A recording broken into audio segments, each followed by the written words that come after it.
In this short tutorial, I will show you how to fix the issue of the Locket widget not working on your iPhone.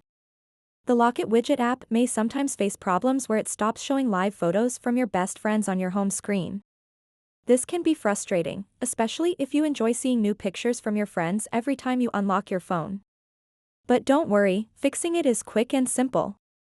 To get started, open up the Settings app on your iPhone, scroll down a bit, and tap General. After that, tap iPhone Storage.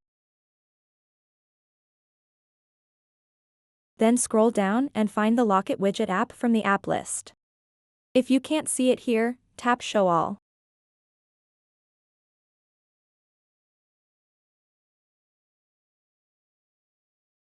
Once you've found it, tap on it. And then tap Offload App.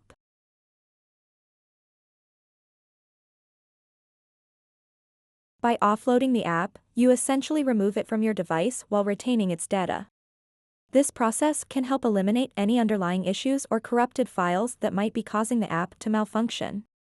And then tap Reinstall App. Reinstalling the app fresh after offloading provides a clean installation, giving the Locket widget a fresh start to operate correctly. This method can effectively troubleshoot common bugs or glitches, ensuring that you and your best friends can continue to enjoy viewing new live photos on your home screen each time you unlock your phone, offering a delightful peek into each other's daily activities without any disruptions. So that wraps up this tutorial. If you have any questions about this whole process, please let me know in the comments section below. And if this video helped you out, please give it a big thumbs up and subscribe to this channel for more tutorial videos like this one. Thank you so much for watching, and have a good day.